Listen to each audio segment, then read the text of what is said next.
Ciringi bilioni 20 mbeca cia mbathĩrĩra iria ciũmbĩrĩire thirĩ-inĩ wa bũrũri kwa ihinda rĩa mĩaka 10 mbere ya kamĩtĩ ya mathiirĩ ma mũingĩ ya bunge. Mũthũrimi wa bajeti Margaret Nyakang'o augĩte ona thengia wa wĩingĩ wa mbeca ici, thirĩ ũrĩa wetĩtio nĩguo kũrĩha mbathĩrĩra ĩno ndũigana kũrĩhwo ũrĩ wothe. 25-26 financial year, when we had a figure of 1.267 billion. In total, over the 10 years,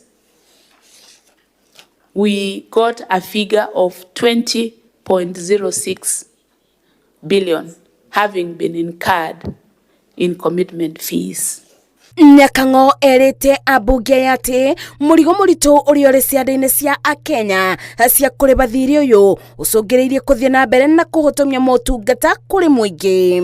Honorable Chair and members, these figures are very important because then we get to understand why we pay commitment fees. Commitment fees, in other words, is paid because we have signed for loans but not drawn them down. So because we have parked that money, then we must pay like interest for parking the money. So you will see on the undisbursed amounts, we have a figure of 1.276 trillion that has not been drawn down. Kũringana na Nyakang'o, mbeca icio ingĩgayanio nĩ ciganĩte kũnyitĩrĩra mathomo ma mũthingi na ciringi bilioni 1.82 o mwaka kũrĩ bakuhĩ arutwo 627,000 mbeca iria igayagĩrwo mathukuru o mwaka nĩ thirikari. Commitment fees lead to reduced fiscal space. Recurring commitment fees consumes scarce public resources that could otherwise be allocated to priority programs and services. And I've given an example of primary school capitation. I believe if we had an amount of 1.824 billion, we could do something useful in terms of school capitation. Abunge makĩũria ciũria nditũ matarĩ na macokio makĩenda kũmenya gĩtũmi kĩa thirikari gũkorwo na thirĩ wa makĩria ma bilioni 20 rĩrĩa bongeta cia waki wa barabara irathĩnĩka nĩ kwaga kĩgĩna. Mendekithĩtie thirikari gũkanja ngombo iria itarĩ cia hi na hi ibenya o ũrĩa kwabotekeka.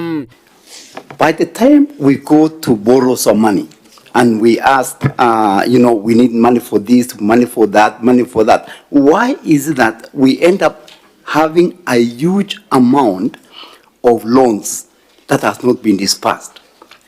I know you mentioned maybe planning, but year after year after year, as we look at 10-year period, there is a lot of money that was borrowed, but it was not dispersed.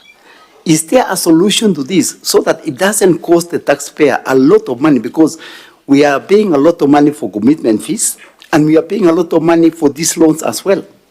We are not even paying the principal amount. We are paying interest. And yet you have committed. The fact that you've met a commitment fee, paid taxes of Kenyan people, and then that money again is not coming all. What could be the issue? Much as we are pointing out these issues, I feel like we have always, as we say, placed the cart before the horse. Because we go borrow before we have done even feasibility studies. And therefore money hits our coffers, but we cannot utilize. And therefore, within that delay, then we are losing money for running ahead of time.